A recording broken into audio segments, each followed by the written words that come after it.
Like I said, we're here.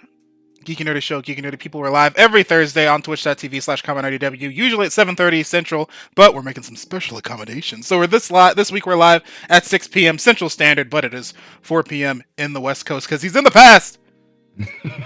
So enjoy that extra hour of sunlight you got over there, I guess.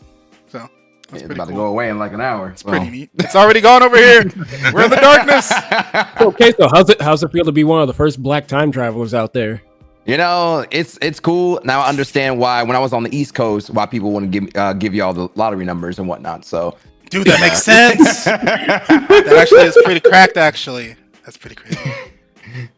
But yeah, for people that don't know who you are, so go ahead and introduce yourself. Hashtag shameless plug. You have the floor. Let people know who you are, what you do, and all that other good stuff. Well, you know. Thank you so much, for having me here. Don't be humble about it either. I'm gonna be humble about it. But my name is KESADIA. I have been streaming for almost 10 years. I am known as the jack of all trades because I do streaming, I do hosting, I do event hosting, commentary for esports. I rap sometimes, make music, and I do things and whatnot. Yeah. But I just like doing content. I like making things. I like just being. So that's a vibe. That's a fucking vibe, dude. No, I get it. That's a fucking vibe. Yeah. So you said you've been doing it for oh yeah. What's up, gang? I'm about to say you say you're rapping. Can you give us a quick there's always gotta be one person. I was thinking of doing it for a bit. I was thinking of doing it for a bit. Yo, spit us a bar real quick. Okay. On the spot. I mean, I can do a little something real quick. On behalf of the team, I apologize for our idiotic friends. Yo, give us a sample on the SoundCloud, bro. Give us a sample. I got you. Don't worry. Hold on. Let's see. Hey, yo, welcome to the stream. Straight for commentary. But you see what's up coming through on HD with the content's amazing and also free. Yes, we doing this for the stream for you and me. Yes, we doing it, baby. That's how we be. Bars. Hey. Clip that, post it. It is ours because we put it on our property. Therefore, it belongs to us. You know what? That's cool. That's cool. Honestly, instantly better than the motherfuckers that be trying to push their tapes on us when we're at whatever we're at PAX. Oh yeah, dude. Yeah. Yikes. Hey, you want to swear me out? Okay, cool. You got $5? No, okay, you got $3? I'll even take 2. They'll take 50 cents if they could. Dude, here's half a penny. Figure that out.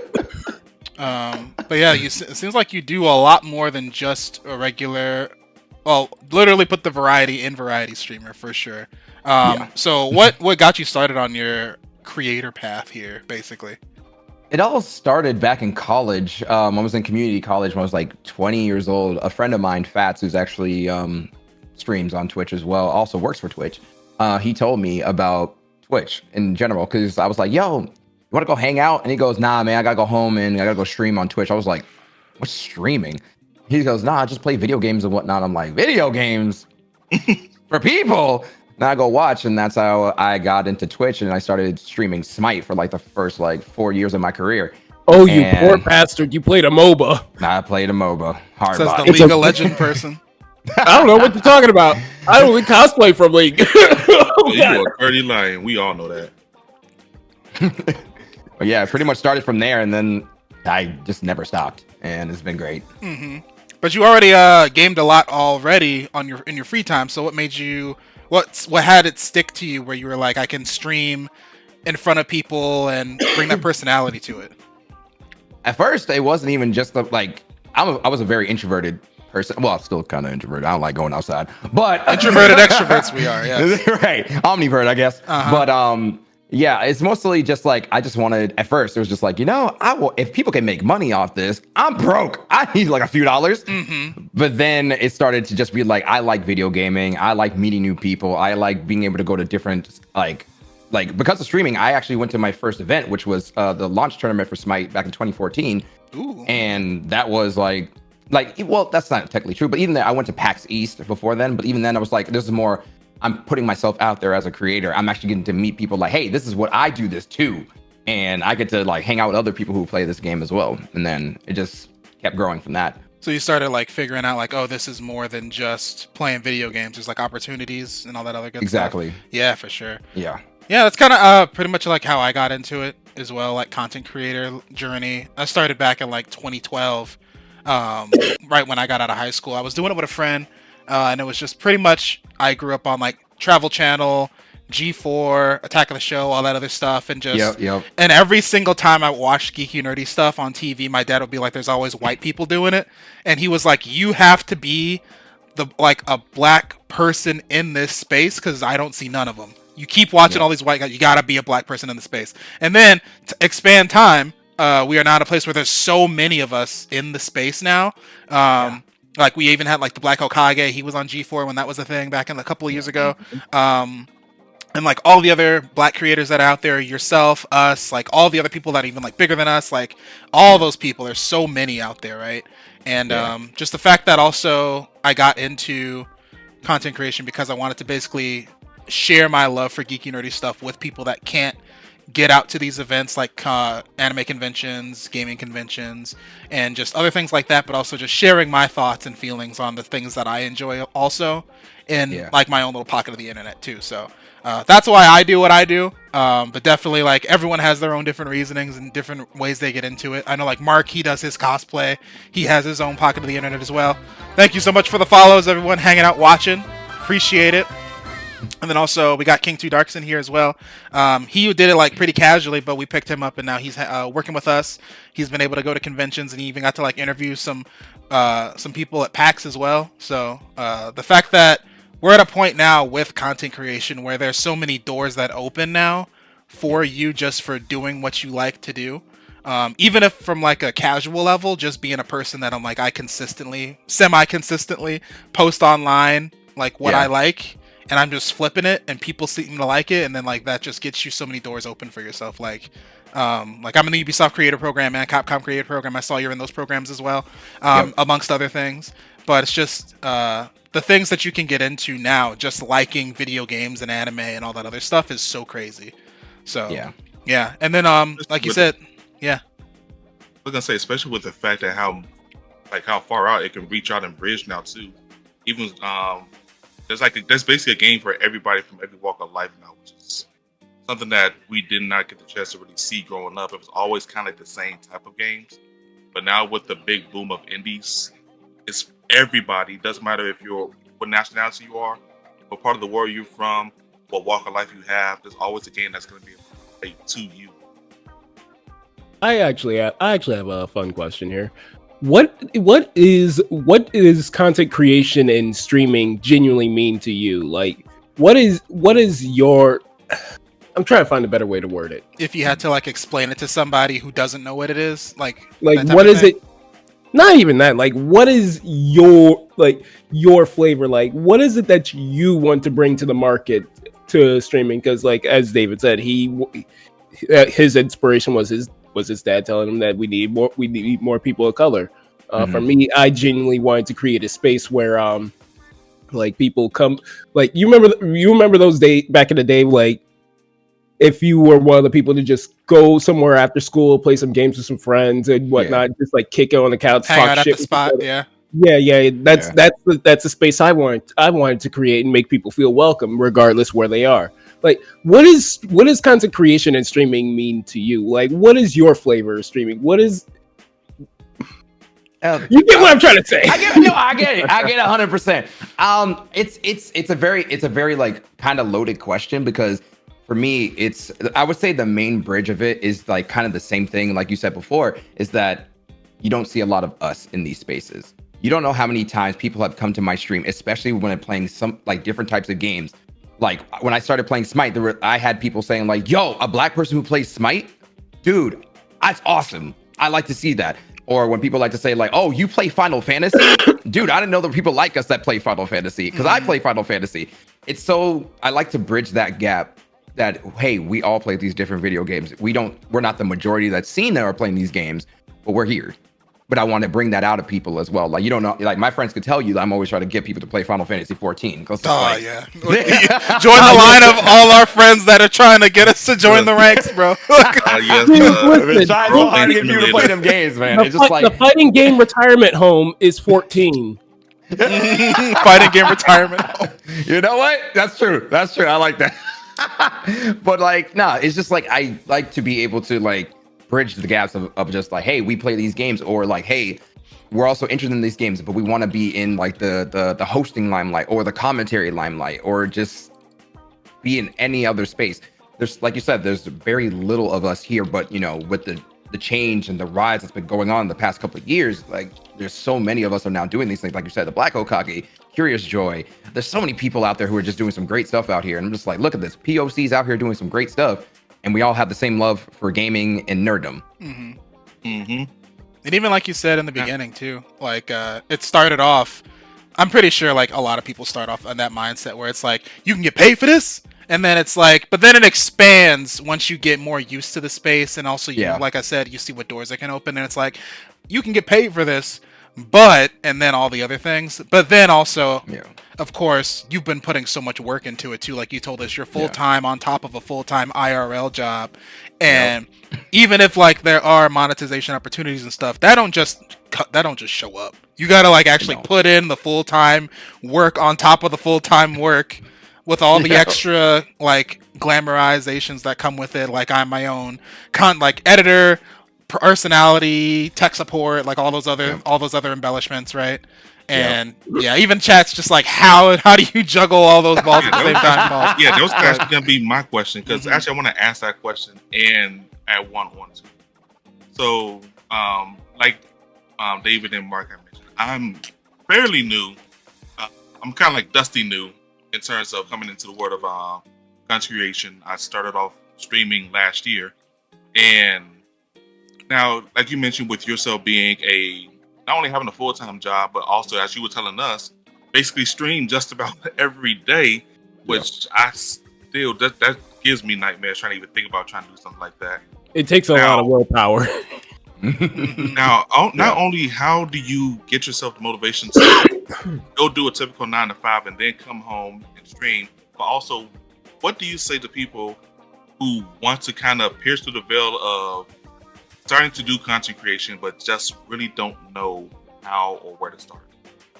Okay, so I'll probably answer the the creator starting first. So with that, it's just like and it kind of contradicts how I started. I always tell people, and my community members who are in the chat will tell you, I always tell you, do not go in the mindset of you are trying to be famous in the first 6 months. Because if you try to be famous or just want to get a bag in the first 6 months, you're going to quit. I have seen so many people who have started streaming around 6, and I didn't get my first viewer until like 8 months in, 6 to 8 months in. Whew. So I streamed all the time. I played video games. I tell my friends about it, and no one would show up until my first viewer came in 6 to 8 months in. And people will spend money on the best computer, the best camera, the best lighting, and all that stuff, and not then start quit and then start selling that PC towards the end of like December and whatnot to a kid down the street who just wants to play Fortnite. Mm-hmm. So it doesn't make it any easier. Well, now thank God Twitch is clean. It has been cleaning it up, but like some of the other stuff as streamers that we had to compete with. Mm-hmm. Thank you not DMCA. Thank you Crackdown. Just like the crack. Ever since the Crackdown, it's gotten a lot easier, but still, it was never easy. So yeah, you have a point there. Yeah, it's not easy. I always tell people to don't go in with a crazy mindset. Like you want to be famous like Ninja, you want to be famous like Dr. Lupo and all these other big streamers, KESADIA and whatnot. Like, be yourself. Don't try to emulate other people. Be yourself. Because if you start acting like somebody else, you're not going to recognize who you are. Mm-hmm. I did that. It's going to drain you. It is. It did. Like, that's kind of the reason why I kind of stepped away from Smite in general. From not even just like the community, it's just more so. It's just more. I was losing myself. I forgot what gaming was. When I said when I started gaming, it all became because a lot of traditional Japanese RPGs games, which was like Final Fantasy 8, Final Fantasy 9, Breath of Fire 4, Wild Arms 2. The culture. Like, those games pretty much solidified me of being a gamer. Because I was like, my mom got me. I call these baby games because they're necessarily baby games. Because I had PS1 games, a lot of PS1 games, and a bunch of SNES games. But the main games I had that was playing around that time was Tarzan for the PS1, Rugrats for the PS1, Small Soldiers for the PS1. Oh, all those license games. Oh, and Spyro. Yeah. Then Spyro. Then like Spyro, yeah. Well, then I'm just like, when her coworker was like, "Hey, I'm just getting rid of a bunch of games. Would your son want these?" And I was like, "Mom, please." My mom was like, because she wasn't really heavy in video games than she is now. Like, she was highly against it. She's like, you're just gonna waste your time on video games. She was right, but I'm getting a bag for it. Man, look, growing up with patient parents telling you that you're either going to be a doctor or a lawyer or you're going to be doing something, and it's like, I just want to work with video games. It's like hearing my dad and my governor go at me in like English and Creole, like, no, you need to study hard. I'm just like, yeah, man. Granted, I study hard. I have an associate's degree and I even have a bachelor's degree. I have those. Not using them, but I got them. got him in the back pocket, you know. Got him in the back pocket just in case. But like, necessarily, it's just like, you have to go with the mindset of, you just want a game and you want to have fun and you want to show people that you want to have fun. Yeah. That's it. That's the mindset you should go into. Like, do you want to change something in the industry? Yes, have that mindset. That's a better mindset of, I just want to get paid. Granted, we all want that, but that's going to happen later. Put out your content, put out your pilot self of your content, then it will grow over time. And then next you know, you might have Nickelodeon knocking at your door. Because that happened to me. I just was randomly streaming, and then I got an email that said, "Hey, we want you to do a stream for Nickelodeon with Isaiah Cruz, which is Terry Cruz's son." I'm like, this ain't real. And I look at it again. I'm like, oh shoot, this is real. And I did a whole meeting with them, and I was like, how'd you guys find me? Oh, one of our producers is a fan of yours. Well, shit. What? So with that, it's just like, you never know what could happen. But also juggling with a 9-to-5, that does not come easy. It's something that's the hard part, because you also have to focus on your job, and you also got to focus on the creation, the stuff you got to do. My chat could tell you, Bad Luck B, who's in chat right now, he could tell you that I used to stream like 7 days a week because I would just do it. But that takes away from doing other stuff. It takes away from mental health. It takes away from your physical being, and it takes away from social lives. And sometimes you just need to step away. But with juggling a 9-to-5, it's just because I like doing what I do. So necessarily, when I stream, I'm not seeing it as a job. I'm seeing it as, man, this game just came out. I'm about to play that. That's it. That's my mindset most of the time. But you have to take breaks. You have to take time for yourself. You have to think about your relationships, your family, spouses, partners, all that. It's okay to do so. I have friends who have told me, like, I remember one time I was sick with COVID, and I was like, man, I'm about to fire the stream on. And they told me, if you don't sit your black ass down, turn off the stream. On the same coin, there's the other side where it's just like, where you gotta try and find that motivation where you're just like, man, I'm enjoying this. I gotta do this. Like, I think one of the things that a lot of newer streamers, or not even newer streamers, a lot of streamers struggle with is just like, do I really want to keep doing this? Like, it's just like, there are times where you're faced with that burnout. It's like, all right, am I playing the games I'm enjoying? Am I doing this for me anymore? And I've come across that road more times than not. And then there are times where it's just like, you know what? Maybe it's time for me to hang it up. And then I could just literally hear so many of my friends just in the back of my mind, nigga, if you quit, I'm coming to your doorstep and I'm going to beat your ass. Nah, and it's definitely, because you don't, like, it's not necessarily you don't want to get those people down. There's just people, they see that light in you and it needs to shine bright and you can't quit. But also you need to understand that, and I actually had somebody tell me this like not that long ago, that not everything that is a video game has to be content. Dude, that's the secret answer. Because it's like, especially if your primary like outlet is Twitch, you feel that, like, I've heard other content creators say this, where it's like whenever they're playing a game and they're not recording it or they're not live, they feel that guilt of not recording it or not making content of it. But it's like, it's okay to have a game where it's like, these are going to be my content games, and this is for me. This game is like, especially like people like you're on the RPGs. I don't know if you stream those online, but like people that are like, I got Final Fantasy VII Recore, I'm not streaming that. That game is too long. I want to explore everything. This playthrough will be dead ass boring for anyone watching. This is for me. This is for me. And I'll play all the other quirky ass stream games, all the more hyper ones later. But like, certain games are specifically for me to play. Yeah, and that's completely okay to do. Yeah, I genuinely have one more question of what are some of your other than 14, what are some of like your mental health games where it's just like, if all else fails, is you just want to kick back and like fuck around, or it's like one of your favorite game series, what do you like to sit back and play? For me, it's like character action shit like Devil May Cry. God, I love Devil May Cry. And like, really, never knew that. Yeah, no, you wouldn't have figured that out. Or I'll even play games that make me hate humanity, like League or Overwatch.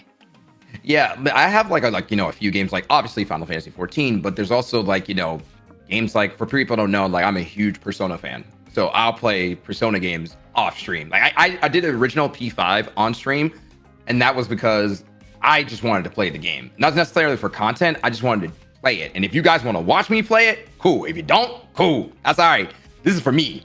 So, but then P5R came out, and I started streaming it as well. But I was like, you know what? I think this is just going to just be for me, because I like playing P5R. But then, like, I played off stream a little bit. Then more games kept coming, and then like, I kind of put it on the back burner. And one day, I think like 4 weeks ago, before Metaphor came out, I was like, let me play P5R again, because Metaphor's coming out and the PC version out, and I'm getting it for $20. So, so I was just like, just play that, and then like, sometimes I'll play shooters because I like playing shooters sometimes. Like I'll play Destiny with my friend Midnight, and I'll play fighters with my friends that will play Tekken. I'm not good at Tekken, but I'm learning from them. Yes, I did get Sparking Zero. Okay. That's also one. What's Tekken? Is that a fighting game? I think it might be one of them fighting games, but yeah, like some of those games, it's cool to just like have those kind of games where I can just kick back and just have fun with my homies. So yeah, it's always good to have like a little bit of games that you can just have on the back burner and just play whenever. Oh yeah.